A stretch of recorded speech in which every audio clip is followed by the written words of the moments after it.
Israel striking Hezbollah's headquarters in Lebanon at the same time as Israeli Prime Minister Benjamin Netanyahu gives a long-anticipated speech before the UN.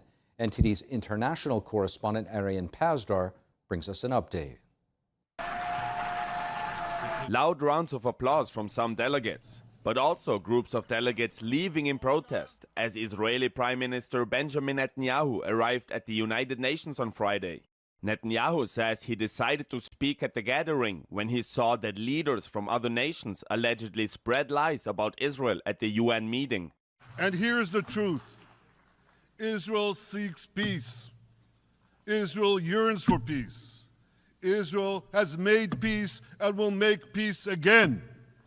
To illustrate his point, Netanyahu held up two maps of the Middle East. The first one was titled The Blessing, showing Israel and its allies connecting Europe to Asia. Across this bridge, we will lay rail lines, energy pipelines, fiber optic cables, and this will serve the betterment of 2 billion people. Look at the second map. It's a map of a curse. It's a map of an arc of terror that Iran has created and imposed from the Indian Ocean to the Mediterranean. He added that Iran has cut off trade, destroyed nations from within, and inflicted misery on millions of people. Meanwhile, in Lebanon on Friday, Israel says it attacked the headquarters of Hezbollah in the nation's capital. According to Israel, Hezbollah intentionally located the headquarters under residential buildings, using Lebanese people as human shields, but that Israel now took the step to strike it. After almost a year of Israel warning the world and telling them that Hezbollah must be stopped, Israel is doing what every sovereign state in the world would do if they had a terror organization that seeks their destruction on their border. Some reports say Hezbollah leader Hassan Nasrallah was the target of the strike. However, there is no confirmation from either the US or Israel that that's the case. The US says it was not involved in the attack. The secretary spoke with Minister Gallant when the operation was already underway, having no involvement, having no knowledge that the strike was actually going to occur. When asked if the Hezbollah leader is still alive, she said that the US is still gathering information at this point. Arian Pasdar, NTD News. The Israeli Prime Minister has cut his time short in New York to make his way back to his country while that conflict in Lebanon continues to unfold.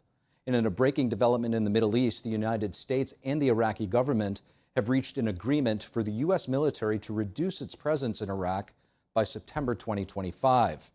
Citing anonymous sources in the Iraqi government, the Associated Press reports that U.S. troops and coalition forces will leave certain bases in Iraq that they have occupied for over 20 years, including Al-Assad Air Base, and U.S. and coalition troops will reportedly remain in Erbil in the Kurdish region in northern Iraq. NTD has not independently verified these reports. The American-led coalition in Iraq has been fighting the Islamic State terrorist group, also known as ISIS, since 2014. The presence of U.S. troops in Iraq also serves as a strategic position against Iranian influence in that region. And Vice President Kamala Harris will be making her first trip to the U.S. Mexico border since becoming the Democratic nominee. She'll be making her case on an issue that polls indicate is her most challenging. NTD's Jason Blair reports. Vice President Kamala Harris will be speaking in the border town of Douglas, Arizona. According to a Harris-Walz campaign aide, Harris will talk about her plan to address the situation at the U.S. Mexico border, including calling for more resources for Border Patrol agents and proposing new machines that can detect fentanyl. With illegal U.S. Mexico border crossings reaching record levels the past few years, Harris's Republican opponent had some things to say ahead of her trip to Arizona. Our country's never been under siege like this. She keeps talking about how she supposedly wants to fix the border. We would merely ask, why didn't she do it 4 years ago?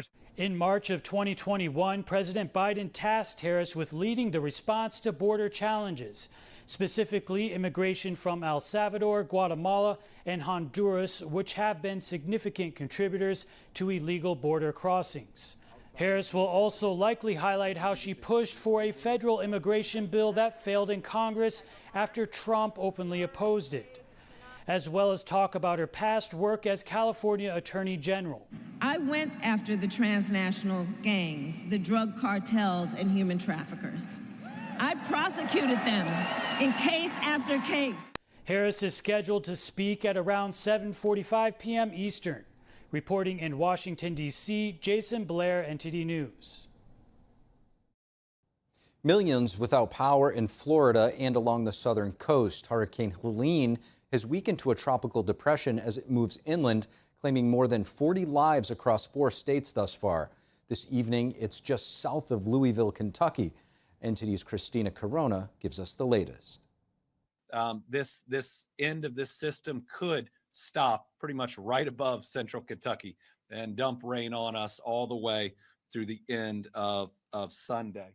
It made landfall in Florida's Big Bend region as a Category 4 storm late last night. Emergency services are now trying to rescue anyone trapped by rapidly rising waters. Governor Ron DeSantis and officials gave an update on the storm. We've had thousands of missions successfully completed in the overnight hours throughout the state. And all the calls that any state officials responded to last night, we were able to find the person or people and pets and bring them to safety. At dawn, the storm-weary region revealed overturned boats, flattened homes, and a landscape submerged in several feet of floodwater. A storm surge warning remains in effect along Florida's west coast from Indian Pass to Tampa Bay. Surges are expected to reach up to 10 feet. The Washington Post reported that Helene, measuring approximately 420 miles in width, is one of the largest storms on record to hit the Gulf Coast. North Carolina Governor Roy Cooper also provided an update on Tropical Storm Helene. Priority now is saving lives. Helene is causing life-threatening flash flooding, numerous landslides, and downed trees causing power outages. Flooding will continue through the weekend in some areas and may even occur in areas that don't typically flood. The storm has reportedly caused at least 42 deaths across the southeast.